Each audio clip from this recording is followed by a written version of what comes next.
Olá, gente, como vocês estão? Vamos falar mais uma vez aqui sobre o ARRI 11 e o relatório gerencial que ele lançou esse mês. Já era para eu ter saltado esse vídeo já faz bastante tempo, mas eu fiquei com preguiça, né? Vou ser falso. E aí a gente vai falar rapidinho sobre algumas coisas que ele fez de mudanças no relatório e no portfólio dele, tá?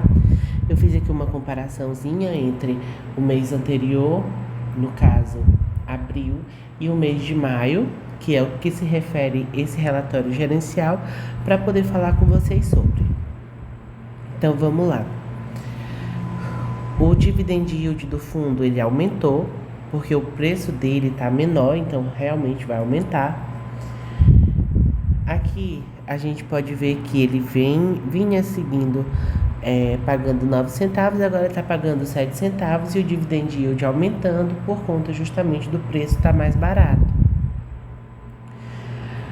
Quando a gente vem nos indicadores gerais da carteira, a gente pode ver que ele tem 19 ativos, foi retirado um dos ativos com relação ao mês anterior, a taxa média de IPCA e do CDI tiveram um aumento, mesmo que pequeno. Aqui a gente vai ter uma modificação nas porcentagens. Então, em fundo imobiliário, ele tem 17,3%, que diminuiu 0,01%. Em crédito, ou seja, a carteira de CRI, 79,5%, uma diminuição de 0,5%. E em caixa, ele tem um total de 3,2%, sendo um aumento de 0,06%. Isso na relação do patrimônio. Agora, a porcentagem do CDI e do IPCA. O IPCA, ele está com 81,3%, que é uma alta de 0,6%, e o CDI 18,7%, que é uma baixa de 1,6%. Agora, em questão da segurança do fundo, né? Ele aumentou a proporção em seus CRIs high yield, que são quais? Os que dão mais retorno, porém têm mais riscos, que aumentou 0,5%. O middle grade, que é o quê? É um meio termo entre risco e retorno. Ele diminuiu 0,2 pontos percentuais, ficando agora 13,4%. E os fundos high grade, que são fundos mais seguros, porém que pagam menos, ele diminuiu 0,3%, ficando agora com 0% na sua carteira. Com relação à porcentagem nos setores, loteamento, 29,5%, uma alta de 0,8% comparado ao mês anterior. Todas essas informações, tá? Só para deixar claro. Incorporação, 39,2%, uma alta de 0,3%. Já em logístico, corporativo e hotelaria, deu uma diminuição do seu patrimônio líquido investido nesses setores. E aqui a gente chega no portfólio do fundo imobiliário. E o que a gente tem para falar aqui nesse portfólio? A gente teve alguns fundos que se mantiveram, tanto em porcentagem quanto em saldo. Outros que se mantiveram na sua posição, mas tiveram quedas, tanto em porcentagem quanto em saldo. Outros que se mantiveram e tiveram aumento na sua porcentagem no saldo. Então, vamos começar. O Raposo, ele se manteve, né? Aumentou 50 mil de saldo. E a gente pode perceber aqui que ele tem muitos fundos imobiliários, muitos CRIs, representando muita porcentagem da carteira. Até aqui, 4%. São os 10 primeiros fundos. Os outros já correspondem a menos tipos de... correspondem a menos porcentagem. Porém, esses aqui correspondem a muita porcentagem do fundo. Então, se tiver uma emergência Se tiver algum problema em algum desses 10 primeiros, então o fundo vai ser bastante afetado. Porém, vamos lá. O segundo, Itaboraí, ele subiu uma posição, aí subiu também 0,52% de pontos percentuais do patrimônio líquido e R$900 mil em saldo. Raposo 2 caiu uma posição, porém se manteve tanto no saldo quanto na porcentagem. Nave 1 e Prolotes 2 subiram uma posição. O Sante caiu 2 posições. Então teve desvalorização aqui na carteira, né? 379 mil. Então a gente pode notar aqui que a movimentação que teve foi a retirada de um CRI e a manutenção dos CRIs que já estavam na carteira, sendo eles diminuídos ou aumentados, tanto para um maior lucro e, assim, um dividendo maior para os acionistas que estavam cobrando e estão cobrando o fundo imobiliário. Porém, para ele distribuir esse dividendo, ele pegou e diminuiu a porcentagem de fundos de CRIs seguros na carteira do fundo. Então, a gente tem que ter um pouco de calma e esperar também o relatório, os próximos relatórios e como que vai se seguir esse gerenciamento desse fundo. O que mais que eu tenho para mostrar para vocês? Aqui no DRE. O DRE, ele vem... Eu sempre gosto de fazer aqui. Ó. Eu pego os 2 últimos meses. Eu pego os 2 últimos meses para eu comparar. Ah, mas por quê? Porque fica mais fácil da gente ver como que o fundo está se comportando. Então, em maio, ele teve um maior recebimento dos seus CRIs com relação ao mês anterior.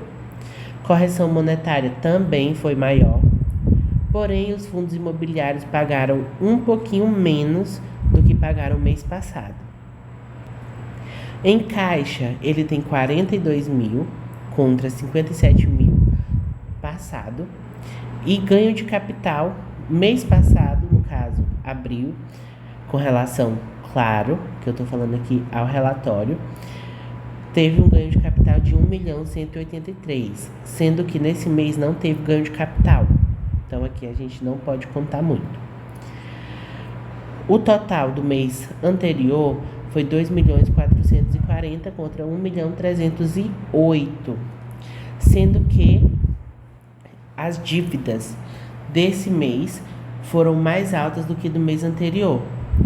E o resultado líquido em abril, 2.143.000 contra 1.005.000 nesse mês. Sendo que ambos estão distribuindo aqui 7 centavos por cota. Porém, a gente tem que lembrar que o resultado de caixa, ele vai aumentar com relação ao próximo mês. Por que ele vai aumentar? Porque ele não distribuiu totalmente. Não distribuiu tudo o que ele iria distribuir. Ah, mas como assim? A gente vê aqui, ó, no mês anterior do relatório, ele conseguiu 2.143.000. Mas se a gente comparar com relação aos outros meses, ele pode ter colocado em caixa, vamos colocar aí uns 700.000 em caixa. Até porque ele aumentou, né, sua posição. Então vamos ver e vamos aguardar o relatório do próximo mês. Então, para a gente continuar, a gente vai ver o que nessa tela do Investidor 10.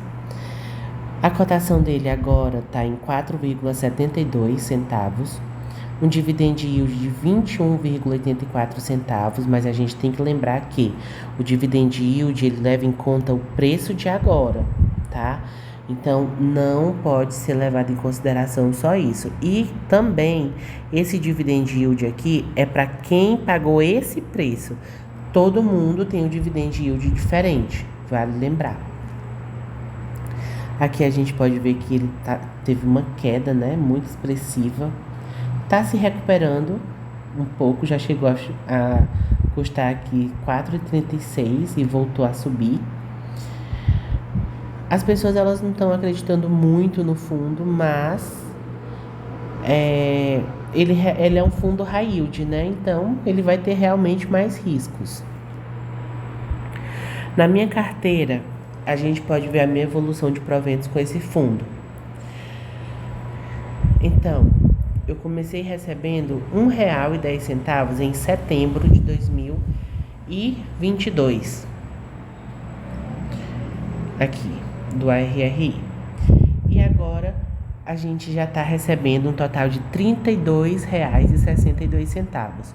Com relação ao mês de setembro, eu tô tendo aí um lucro mais ou menos de 30 vezes, né? Mais 30, alguma coisinha a mais.